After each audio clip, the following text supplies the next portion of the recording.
Hello. Good Good morning. morning. How's it going? It's going really well. Thank you. How are you doing? Pretty good. It's Saturday, so can't complain. Awesome. That show that you showed me a picture or a video of a show with your daughter rocking out. What band were you guys watching? Oh, that was Motionless in White. Okay. Yeah. Yeah, I couldn't figure it out. That's her favorite band, so Uh, that's amazing. definitely. All right. Well, thanks for anybody that's coming. If you have any questions, just put them in the chat. For those who may not know who you are, did you want to introduce yourself and explain a little bit of your background? Yeah, thank you. I'm Rick, and I'm out here in Colorado. I play in the metal band Irah Nox. And it's a five-piece band. We just released an album that's thrash, hardcore, um, and I guess it's rooted in deathcore because I used to play in Suicide Silence, and so I bring some of, I don't know, I guess that OG, uh, I don't know, deathcore sound to this band as well. But the band is a little bit more diverse than that. So yeah, thank you. Very cool. Yeah, I was actually listening to that album. It's really awesome. I love when bands take different kind of influences and mix them in because it gets a little boring when it's just one, bands that like stick in a box. You gotta change it up a little bit. Yeah. So for anybody who is, listening via, through Ira Knox's, I don't know, channel, I guess. Yeah, could you give us an introduction of yourself, Jen, and sort of your your love for, I don't know, for the scene, I guess. Sure. So I'm Jen. I started Bang Over Colt a little over a year ago. It was basically just a group of people who all loved music and wanted to help promote up and coming bands. It started out as just like sharing reels and sharing bands' music, and then we had a band reach out and ask if we'd want to do an interview, and it just kind of took off from there. It's kind of just me right now because everybody, you know how when you work with a group of people and they kind of like fall off, do their own thing. So, but it's fun. I love hearing everybody's backstories and seeing why people got into the music industry and just kind of see why you're passionate about what you do. Yeah, people come and go. We share this in common, and not in a bad way, but Yeah, it's cool. definitely. So yeah, I know you've been in several other bands. You mentioned Suicide Silence, so that's awesome. Irah Nox started this year, is that correct? Yeah, it did. It started January. Okay, awesome. Is there a backstory or special meaning behind the name? Yeah, there's some cool things that have come to light recently too that have not been discussed until recently. So it started out as, Ian Hayes, the sort of lead guitar player and engine of this band, who's on the other side of the Rocky Mountains. He and I started this, let's say. It's grown obviously into, having other members. But so in the beginning it was just like Ira. I for Ian, R for Rick, A for my last name, and H for his last name. Um, but it's come to mean a lot more than just like, let's put our stamp on this with our initials. Yeah. um, but it's cool to start there with that because it was as simple as that. But you know, us taking themes from Stephen King and from, I don't know, I guess maybe my own spirituality as well, of feeling like I face, demons, my own inner demons. That expression that you hear people say, like, "Oh, I'm my own worst enemy." Well, I've kind of made sense of that in a way of like, yeah, there's negative self-talk going on. And sometimes, especially at night, that's where the Nox part comes in. It can be it can be overwhelming to be listening to terrible thoughts inside one's head. And so I later learned that Ira, there's a literal translation for that word, and it means watchful.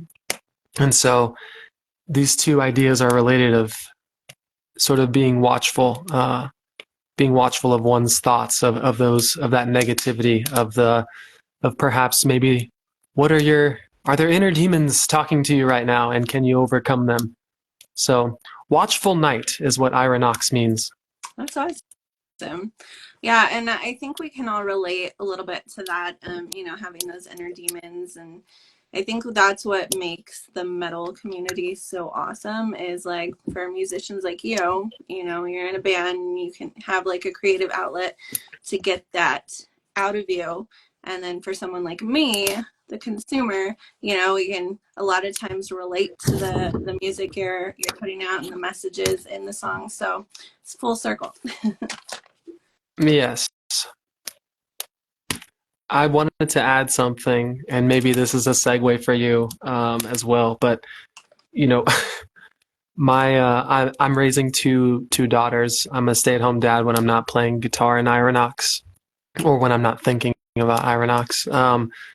And so a lot of what I consume is children's stories and Disney movies and Disney soundtracks, and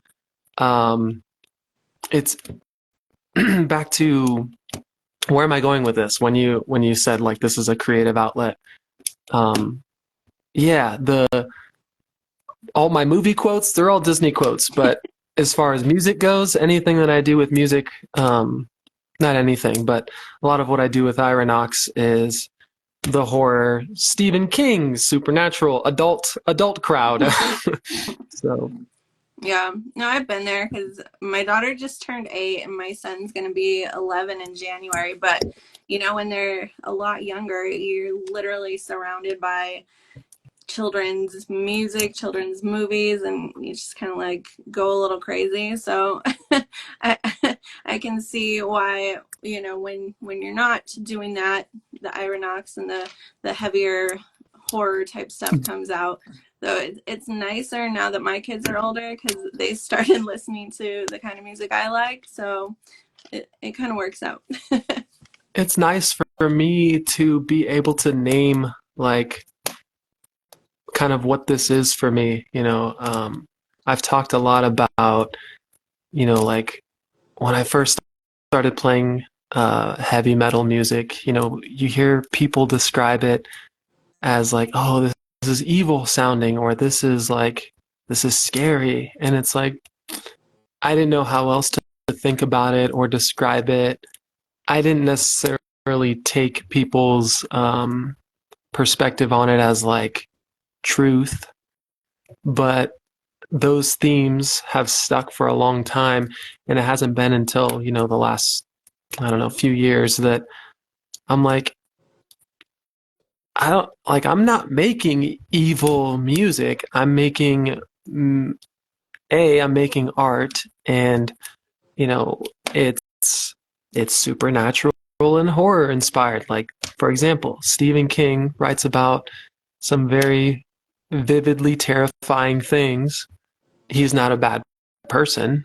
Um, and so I liken myself to doing something like that. Like I'm making art, and this particular genre is horror and supernatural inspired. So Yeah.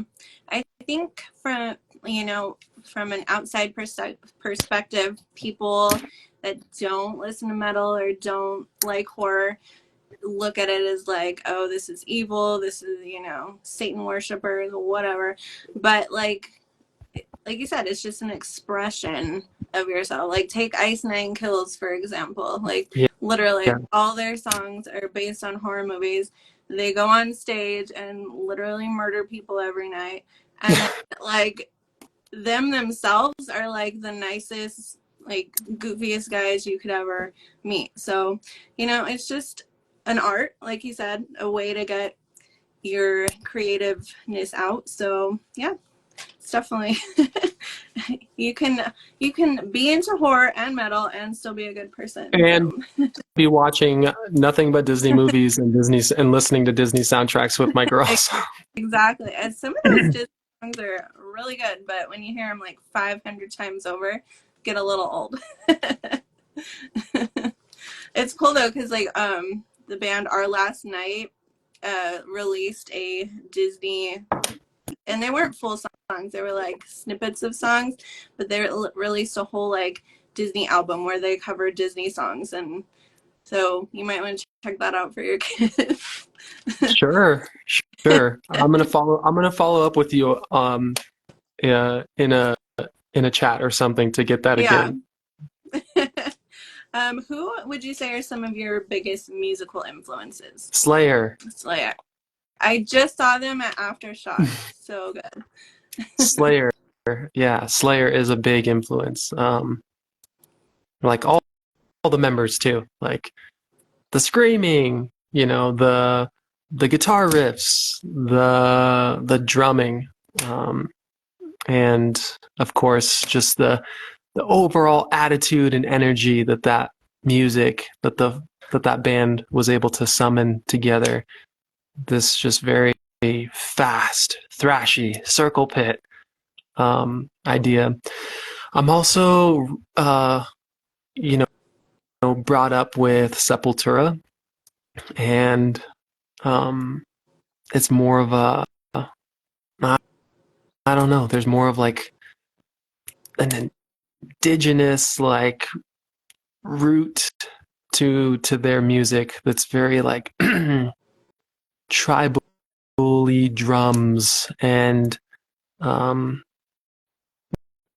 yeah, and obviously they have a very similar mentality and attitude as a band like Slayer, where they're coming to bring crazy energy and let it out. And so that's inspiring. And if you give me a moment, I'll name one more band. Um, and early hardcore music for me is bands like Throwdown, 18 Visions, um, Point of Recognition. There's some East Coast bands in there like Terror, um, Bury Your Dead. Uh, this is way more than one band, but this Animosity, Shockwave, No Innocent Victim, um, Sick of It All. Just hardcore bands that kind of come from like, um, kind of the earliest punk bands. They stem out into what I believe came after, which was hardcore. So yeah, Megadeth, guitar riffs, Rust in Peace album and albums before that. Obviously Metallica and their shreddy riffs from Master of Puppets and Ride the Lightning and Injustice for All. Those were my metal guitar heroes. And I'll be remiss if I don't, name Tony Iommi as one of those guitar heroes that was like, this is insane. I've been growing up listening to guitar being played by Carlos Santana and Jimi Hendrix and Bob Dylan. And now I'm hearing Tony Iommi play like super heavy, tuned down riffs in Black Sabbath. And I'm like, I didn't know a guitar could sound like that. And so as I started getting into guitar, it's like, I remember my amplifier. I was always on the clean channel, just playing guitar with no distortion. And then one day, my best friend who lived just a house over comes over and he switches the clean channel to the crunchy channel, and all of a sudden I was like, oh, this is how Black Sabbath sounds like this. It's very innocent beginnings for me. Yeah, definitely. Those are all awesome influences. 18 Visions was definitely one of my gateway into harder bands, though I've been listening to them since high school and absolutely one of my favorites still to this day. I'm glad they came back and are doing new music, so hopefully I'll get to catch another show. Are you so what state or city were you when you first heard them? Um, so I've pretty much been in New Mexico my whole life. Okay.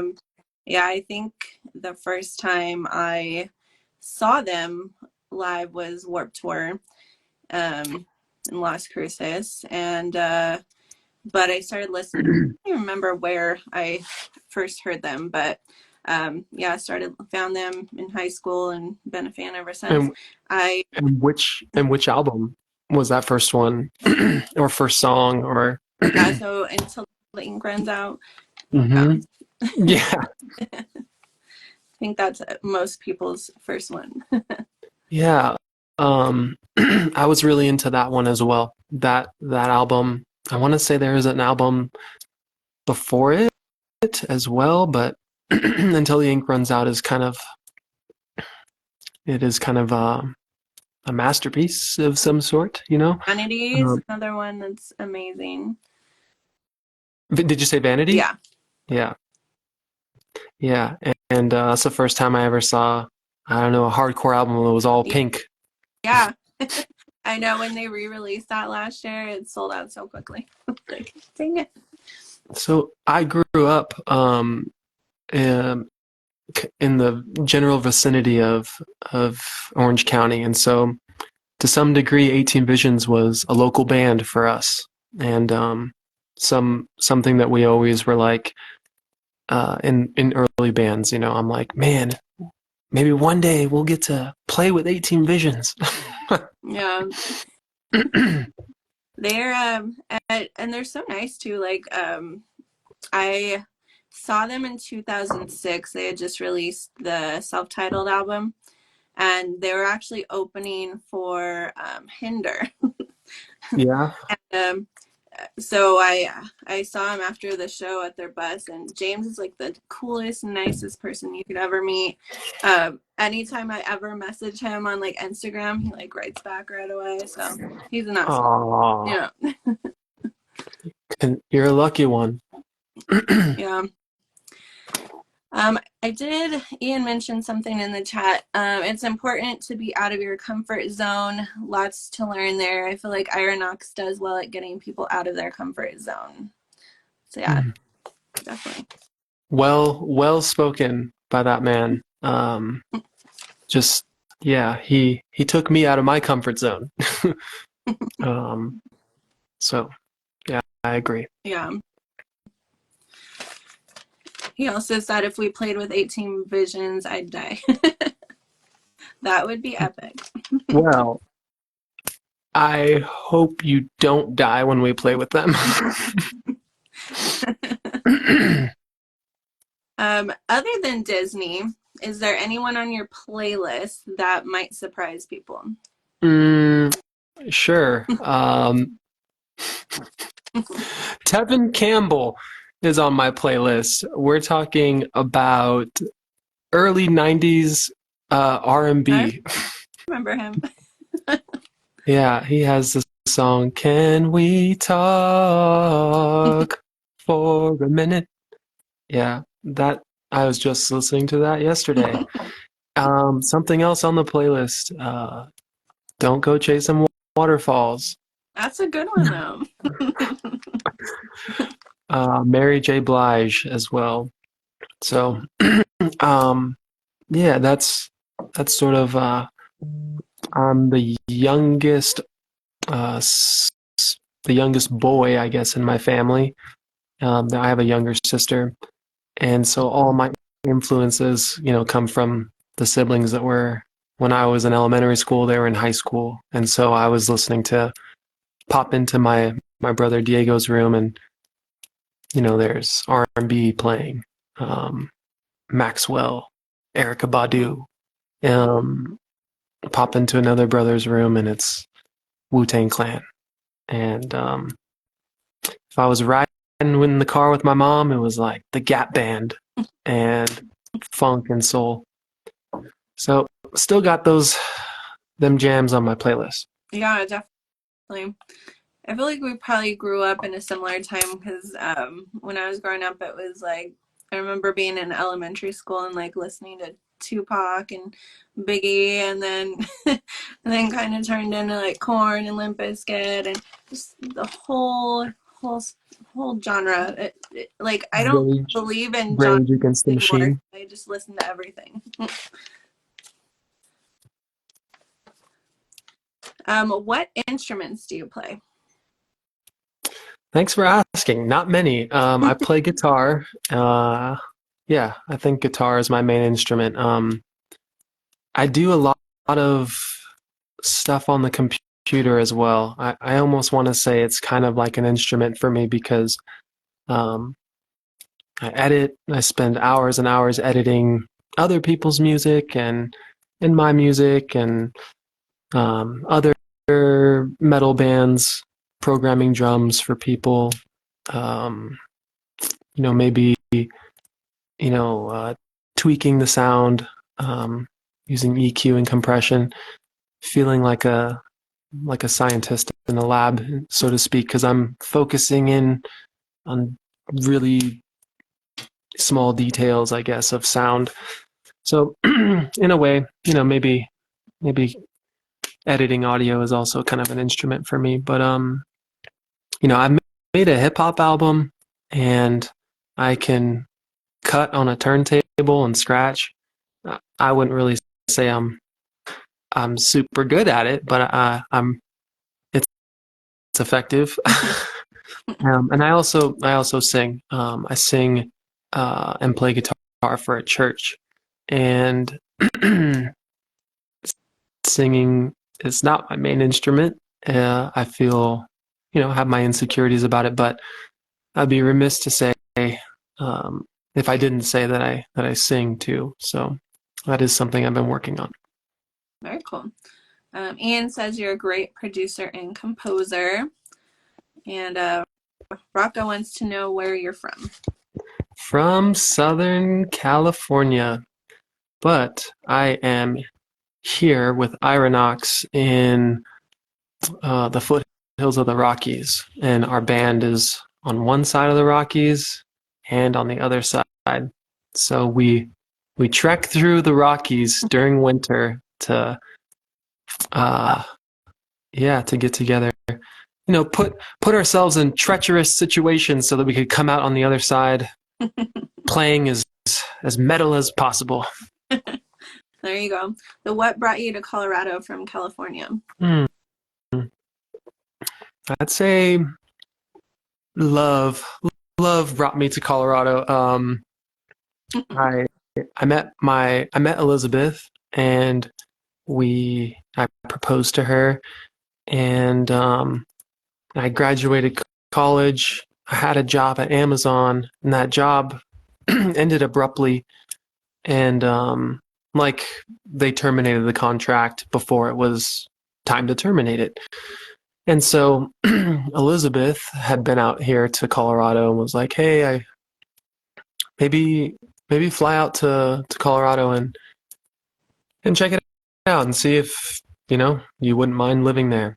And you know, at that time, I never ever thought I would leave California. I also just didn't think that far into the future, and so um, Elizabeth and our marriage and our desire to to own a home and have a family is what brought me out here. Well, that's awesome. Yeah, love can definitely take you anywhere. Yeah, that's for sure. It's before meeting Elizabeth, it was taking.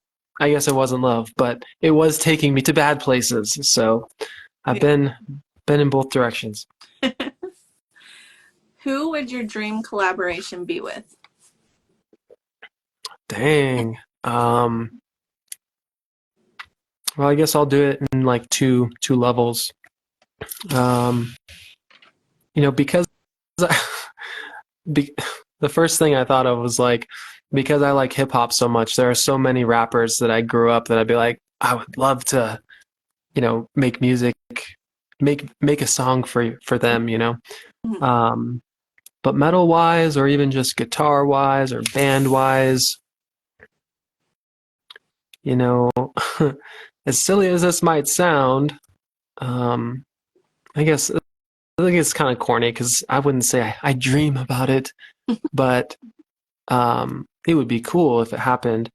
Um, like working with Eddie from Suicide Silence right now and All Shall Perish, working with Garza again to make a song with them that somehow, could be like, oh, Irah Nox and Suicide Silence collaborate on this new song. Check it out. That'd be pretty cool.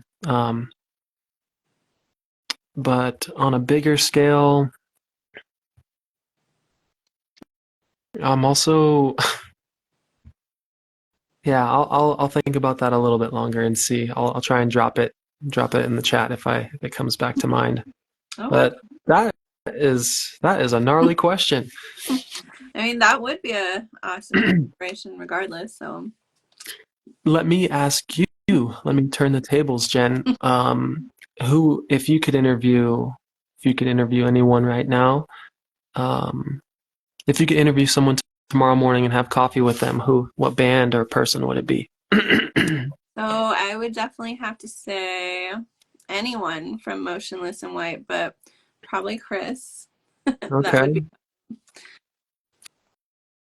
I have kind of an answer that's kind of out of left field, but um, if I could collaborate with someone who has passed away, there's two people. Like being an Irah Nox, I would love if I could reach out to Salvador Dali and be like, could you like make an album cover for us? That would be cool. That would be awesome. Uh, and then, I mean, and I guess it'd be cool if I could have ever done something with Prince, or even just be in the same room and be like, obviously I he wouldn't have me collaborate on anything because he can play all the instruments, but Prince is someone that I'm like, that's pretty cool, a pretty cool dude, and he was always very eloquent when he spoke. He always seemed to say exactly what he meant, and for those reasons, I feel like working with someone like that it would be I would go down a good path if I did that. Yeah. If I could interview someone who'd passed, I'd probably go with John Lennon. That would be awesome. Yeah. When you guys are writing new music, what is your creative process like? Um, I don't know why I started this answer with so the creative process started with a piece of paper or a document, and um, I had jotted down several names of things I would come across in books that uh, um, I don't know. They spoke to me, I guess. They jumped off the page. They jumped off the page. So like reading Desperation by Stephen King, I'm reading this word Vason, and I'm like, what is that? And he's describing like an ancient demon that lives and dwells in the earth's crevices. Um, and I'm like, that is perfect for a song title. And I'm reading more, and I'm reading about the ritual of Chud, and this is a ritual that a living human being does with uh, um, a ghost or a demon, if you will, and they grab onto each other, and sort of whoever can hold on the longest will have control over the other. And so I'm reading that, I'm like, oh my god, what the heck is this? Like, and then I start to read that it's not some made up ritual that that it might have origins like in Tibet, and I'm like, ritual. That's going to be a song name. And so on and so forth. And then I started chatting with Ian, and we had wanted to work on an album together. I had just um, finished a project with Torn Within and felt compelled to continue making horror, supernatural, deathcore inspired music. And Ian was so enthusiastic, and so I thought, okay, here, Ian, let me email you this document that has like 8 song titles, and I've got like a list of themes for each song, and kind of describing to him what I read from the book in this document, like, oh, um, you know, uh, 3 layers of black means this.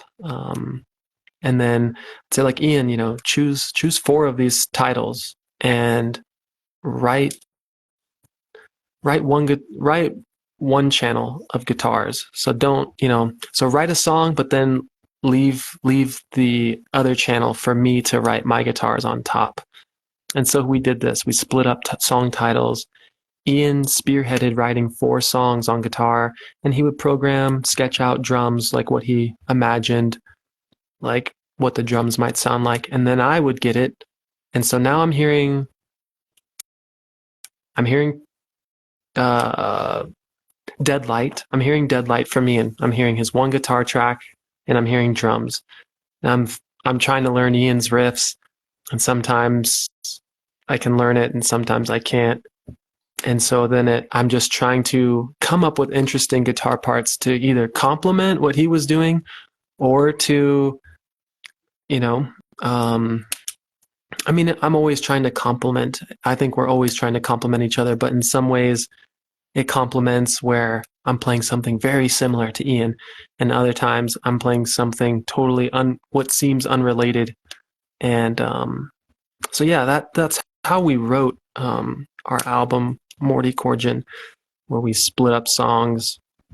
One guitar player wrote half, and then I wrote half, and then we traded the songs with each other, and then we added to their song, and then so on and so forth. Brought bass in to do the same thing, and we were interested in writing songs with various vocalists.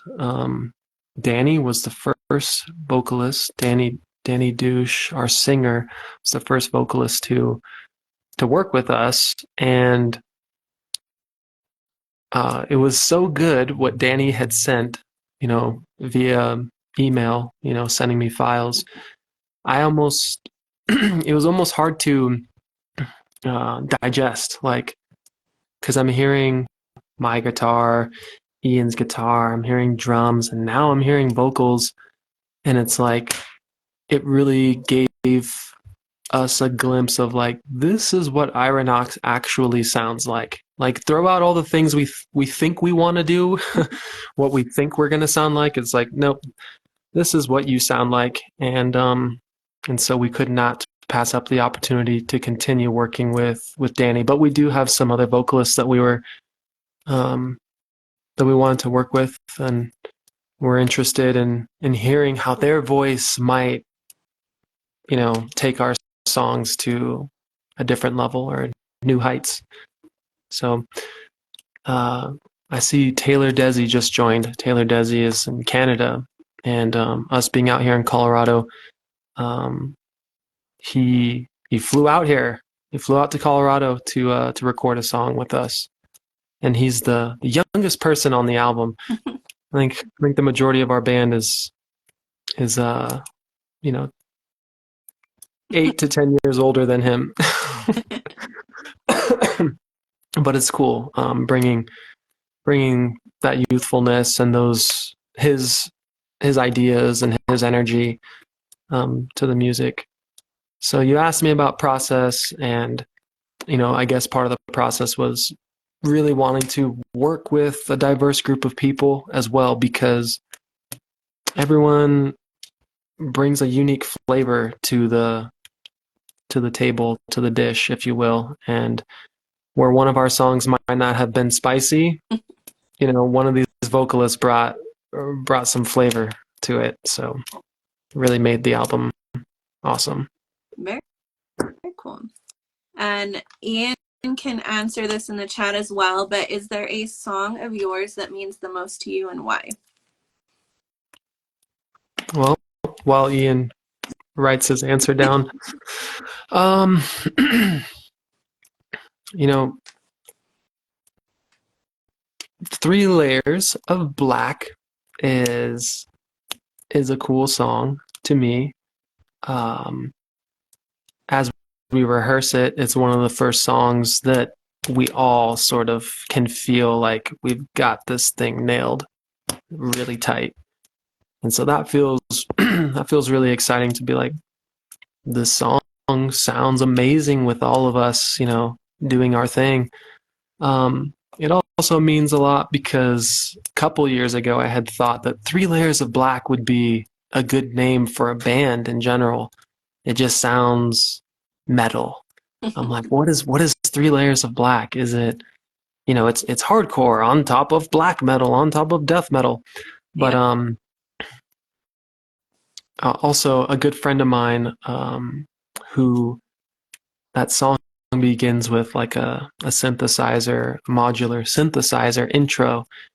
And our friend Jason Matthews, whose nickname I gave him was Three Layers of Black, because doesn't matter.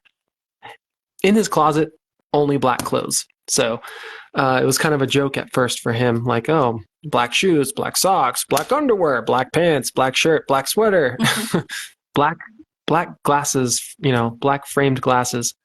Um, so it just, for me, it has like a long a long story to it that is even unrelated to music. But that song is special too because Jason has been going through a hard time, with some health issues, and I reached out to him months ago, and was like, oh, it'd be great if we could be on an album together, and to whatever capacity.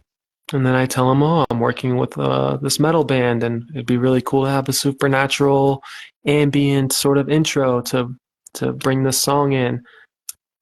And he was telling me, well, I kept having faith that I'm like, Jason's gonna do this. He wants to do it. I don't need to bug him, about this. I've told him, and months go by, and then I kind of circle back and just say like, hey, there's a deadline that we're working towards, and we want to be done, writing and mixing this album by this time frame.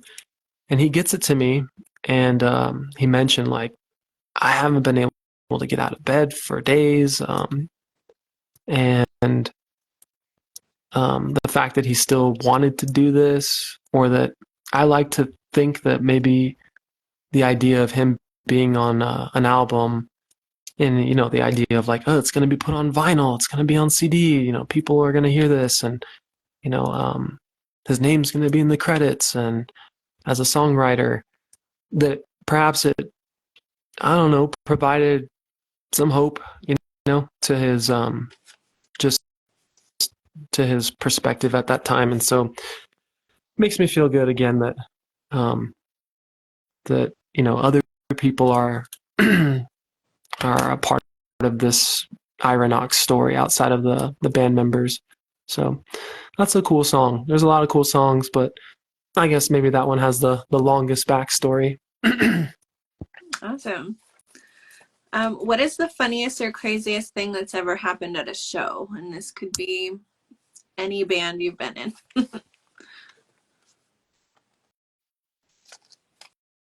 Okay, I'll answer it from the crazy side. I brought this up before. Um, there's a band called Kettle Cadaver, and we were playing a show at the singer's house. Just a big property, kind of like a ranch, and there's a small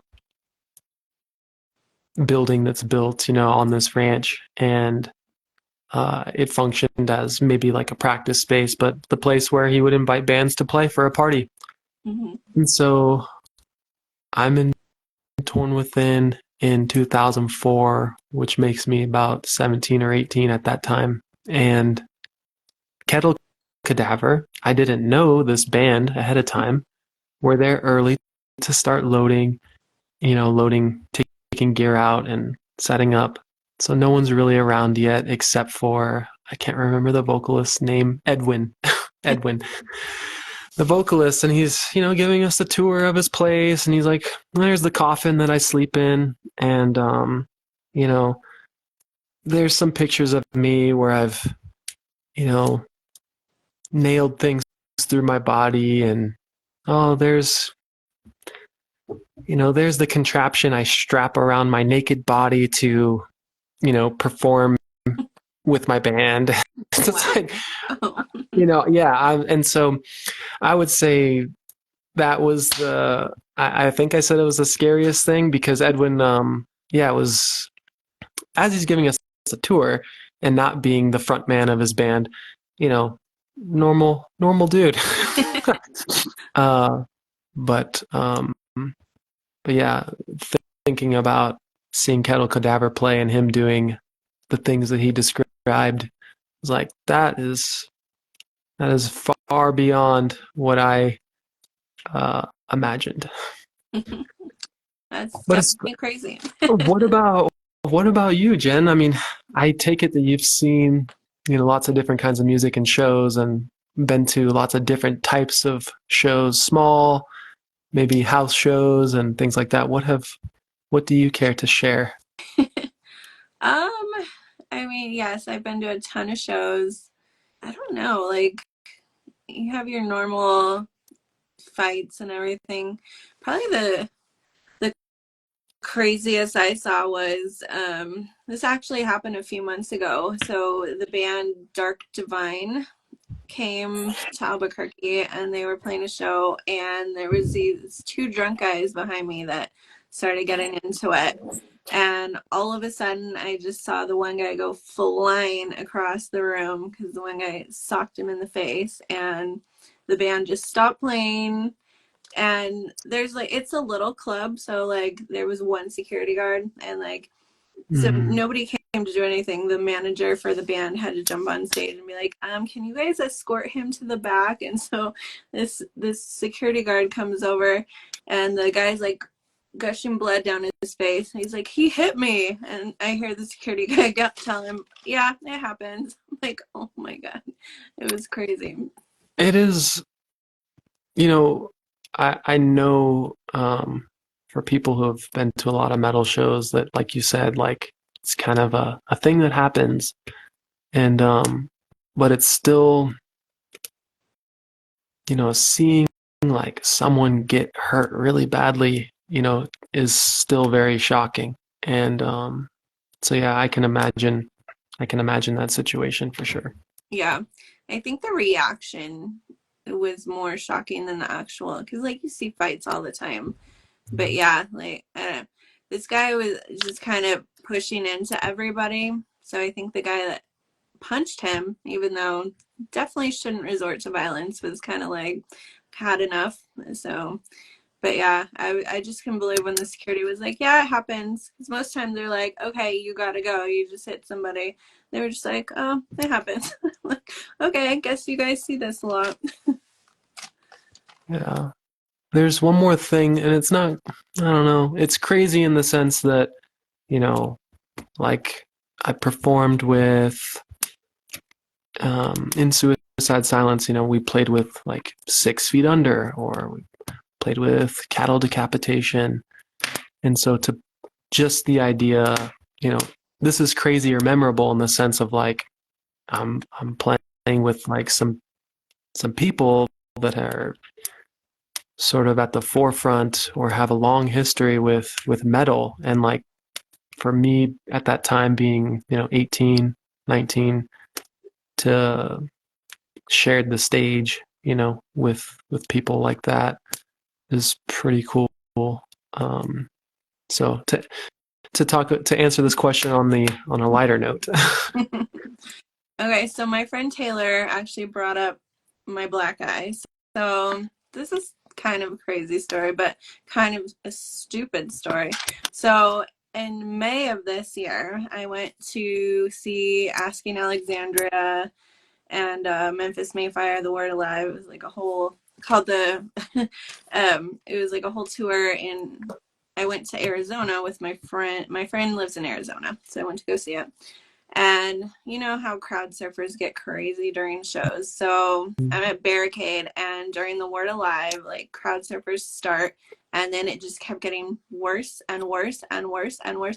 And so, like 3 songs into Asking Alexandria, I see the security guard jump up in front of me. So, like, I duck to get out of his way so he can grab this girl.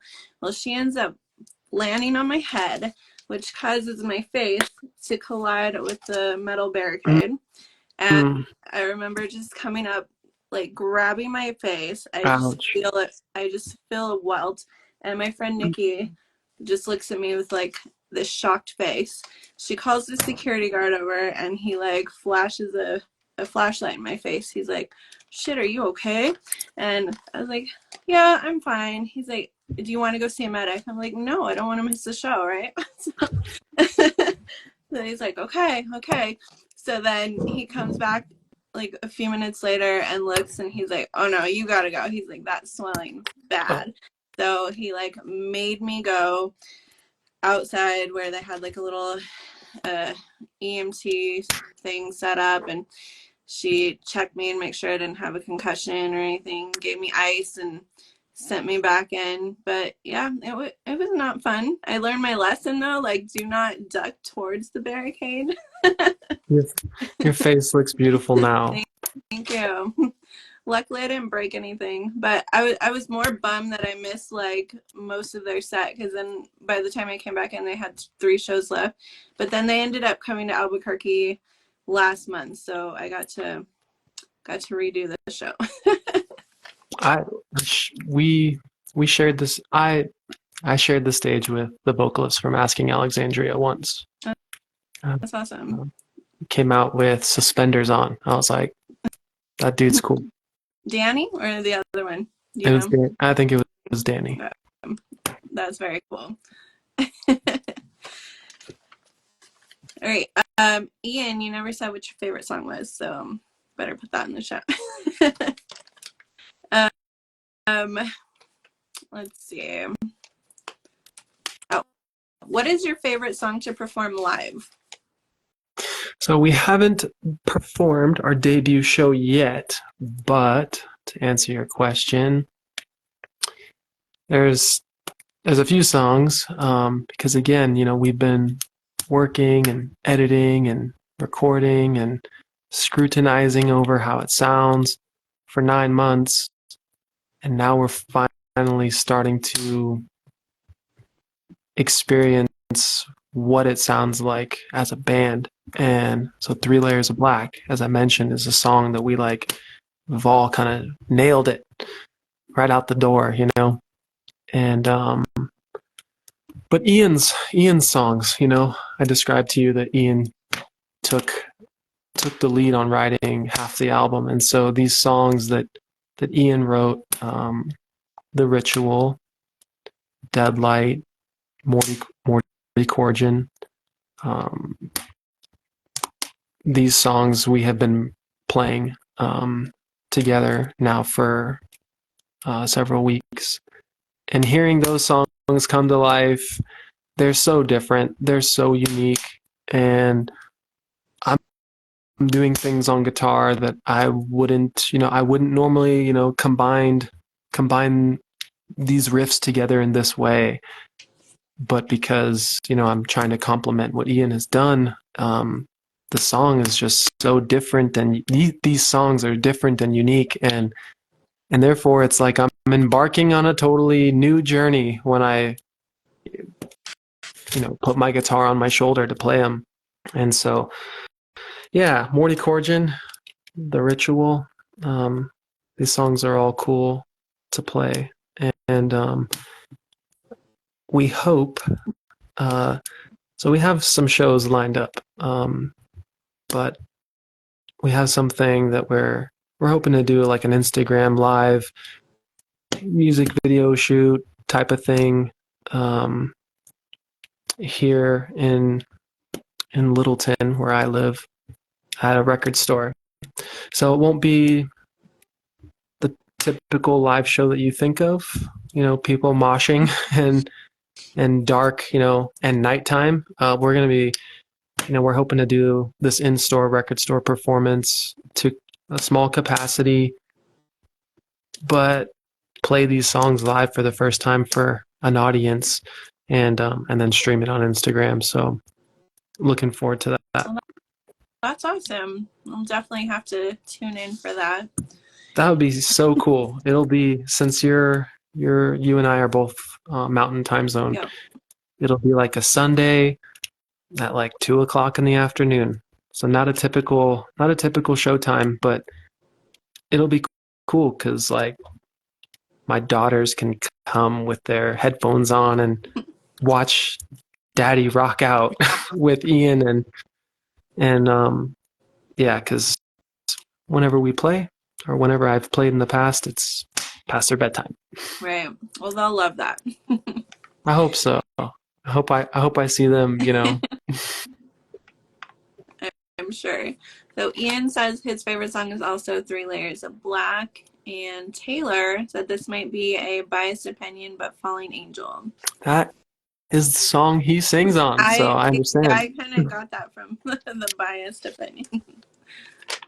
Yeah, no, I'm glad you chimed in, Taylor. That song rules, man, because of what you did to it with your vocals, and like I said, you brought flavors to that song that weren't there. So, yeah, appreciate you. Both awesome songs, and everybody should go listen to them. What is the best advice you've ever been given? I've been given lots of advice in my life of trials and tribulations. As of right now, I sort of suffer from seasonal depression, if you will, and the best advice I've been given most recently is to, love thyself. And I think that's, yeah, I think that's true for most people. I'm a people pleaser. I'm a nice guy, but then I can take my anger out on people with my words and my tone and my attitude and say things I don't mean because I've been suppressing how I feel and the neglect I've been feeling. Oh, I'm listening to other people. I have something to say, but I'll hold my tongue.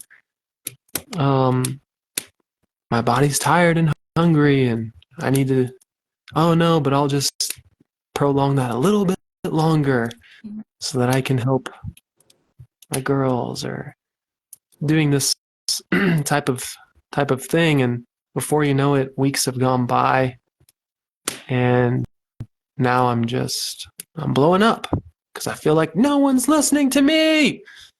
I have something to say.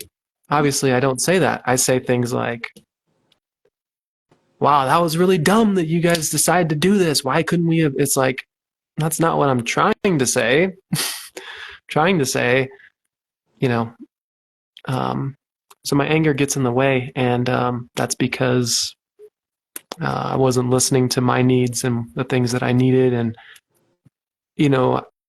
I think to a degree, I expect people to provide that for me. And then I've been learning that I need to provide that for myself. So, cliche as it sounds, taking care of yourself.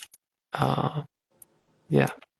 Yeah, no, that's good advice. I think we've all been there where we kind of like hold stuff in and then you end up taking it out on the wrong people. Like, for example, being a mom, like sometimes my kids will do something and I just like, what are you doing? And like, why am I so mad right now? And it's like, has nothing to do with them. It's all this other stuff I'm dealing with, but yet I'm taking it out on them because they did this right now. So yeah, definitely got to take care of yourself first, so you're not taking it out on the wrong people. Yeah. If I could give, relay music advice, maybe to something that I've taken in, that I feel like is helpful is, sometimes, people will talk about like writer's block or like, oh, I'm trying to be creative, but I maybe am not feeling feeling it. And I've heard um, Esmeralda Spalding, I think, a jazz bass player that's like a virtuoso on their instrument, say like you gotta you gotta play regardless of if you are feeling it or not. Like, oh, I'm feeling inspired. It's like, well, the times when you're not inspired are also crucial. Just as a musician, like pick up your instrument and just play. And yeah, you're not feeling it. It doesn't feel amazing. But she emphasizes like you can break through that by just playing. Like just play, just practice. And before you know it, maybe it takes an hour, but like you can break through that funk and get to a place where all of a sudden you are now fully engaged and inspired and you're writing the most amazing things and you're feeling the most amazing type of way. And um, it's a hard thing to put into practice, but it's at least good food for thought and a good idea to rent space in your mind of like, oh, I could push through.